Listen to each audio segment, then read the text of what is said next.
Good morning children. How are you all? We will continue with solution of chapter number 5, acid, base and salt. Question number 5. State which acid is found in each following natural substance. Right? Number 1, vinegar. Vinegar के अंदर कौन सा acid होता है? Acetic acid. यानी ये जो सब चीज़ दिए सब्सटेंसेस दिए गए हैं वो हम अपने खाने में यूज़ करते हैं और उसके अंदर क्या होते हैं? Natural acids. राइट? तो हमें वो फाइंड आउट करना है कि कौन से नेचुरल एसिड्स इसके अंदर मौजूद है. Number 1 vinegar, acetic acid. Number 2 lemon juice. Lemon juice के अंदर कौन सा एसिड होता है? Citric acid. Number 3 orange juice. Orange juice we are having citric acid. Tamarind यानी जो इमली रहती है उसके अंदर कौन सा एसिड होता है? Tartaric acid. राइट? ग्रेप्स के अंदर भी टार्टिक एसिड होता है. अनराइप मैंगो यानी ये जो खट्टी मैंगो होती है, कच्ची मैंगो, उसके अंदर भी क्या होता है? Tartaric acid. स्पिनच के अंदर oxalic acid. Curd we have lactic acid. So children ये जो एसिड है वो हमारे फूड आइटम्स के अंदर होते हैं. So please do remember which acids are naturally present in this food item. Question number 6. State which base or basic substance is present in the following substance. Slaked lime. क्योंकि हमारे जो routine चीज़ें होती हैं उसके अंदर हमें बेस भी मिलते हैं. राइट? तो वो कौन से सब्सटेंस है और उसके अंदर कौन से बेसिस हैं वो भी हमें देखने हैं.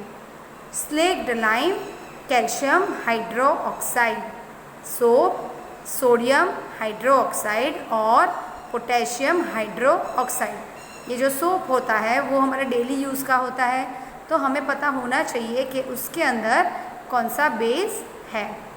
Number 3 milk of magnesia, magnesium hydroxide. Window cleaner, ammonium hydroxide. Baking soda, sodium bicarbonate. Washing soda, sodium carbonate. Right? तो चिल्ड्रन हमने देखा कि एसिड नेचुरली कौन से फूड प्रोडक्ट्स के अंदर प्रेजेंट होते हैं और ये जो बेसिस हैं वो कौन से सब्सटेंसेस में प्रेजेंट है जो हम डेली यूज़ करते हैं. Right children? Next is question number 7.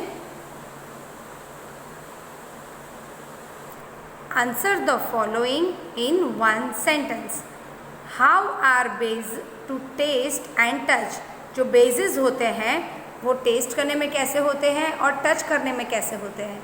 So bases are bitter to taste and soapy to touch. सोपी यानी मीन स्लिपरी होता है. जैसे कि हम साबुन का पानी लेते हैं तो वो हमें कैसे फील होता है वैसे ही इसका टच होता है. What are indicators?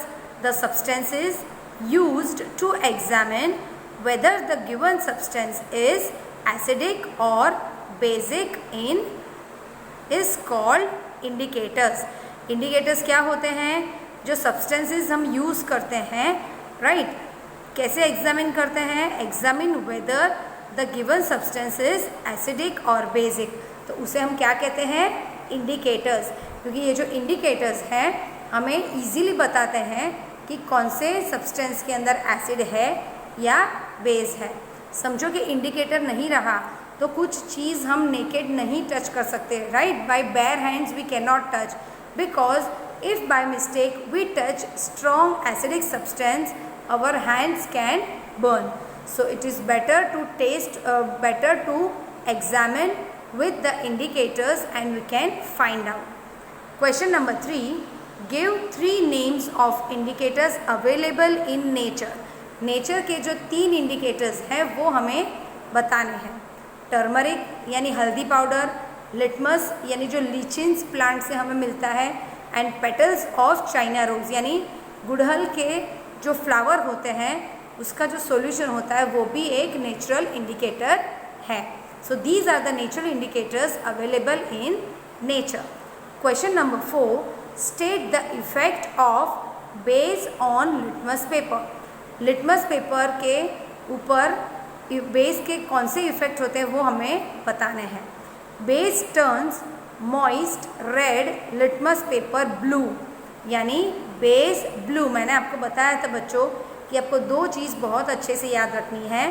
जब बेस होता है तो blue be right, but does not affect moist blue litmus paper.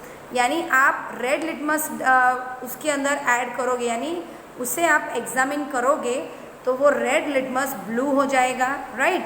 और जब आप ब्लू लिटमस बेस में यूज़ करते हो तो वो ब्लू ही रहेगा right children. So please don't get confuse.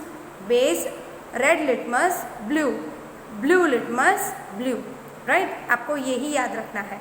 Question number 5. State the effect of acid on litmus paper. Question number 5. State the effect of acid on litmus paper. Acid turns moist blue litmus red. मैंने आपको बताया था acid red, यानी D आना चाहिए last में. acid red. तो ये जो moist blue litmus होता है वो red कलर में चेंज होता है, but does not affect red litmus paper. अब रेड लिटमस वो क्यों इफेक्ट नहीं करता है?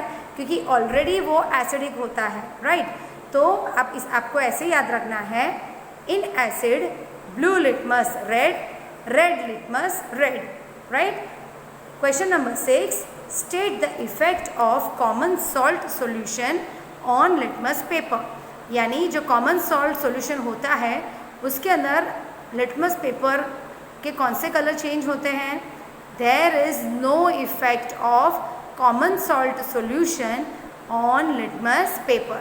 समझो कि आपने एक ग्लास पानी में एक चम्मच नमक डाला और उसके अंदर आप वो सॉल्यूशन के अंदर लिटमस पेपर को एग्जामिन करने के लिए यूज़ करोगे तो उसके अंदर कुछ भी चेंज आपको दिखाई नहीं देगा, क्योंकि salt solution is a neutral solution right.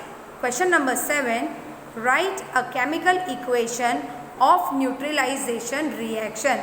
हमें केमिकल रिएक्शन लिखना है न्यूट्रलाइजेशन रिएक्शन का right. We have to write chemical equation. NaOH. NaOH means sodium hydroxide plus HCl. HCl means hydrochloric acid. जब ये दो एक एसिड है और एक बेस है, सोडियम हाइड्रोक्साइड जो है वो बेस है, हाइड्रोक्लोरिक एसिड जो है वो एसिड है. तो जब बेस और एसिड मिक्स होते हैं तो हमें न्यूट्रलाइजेशन रिएक्शन में क्या आउटपुट मिलता है? Salt and water. तो सॉल्ट हमें कौन सा मिल रहा है? NaCl, that is sodium chloride. Sodium chloride plus H2O, that is water right children. So with this we complete and we will continue with next question in next session. Thank you and have a nice day children.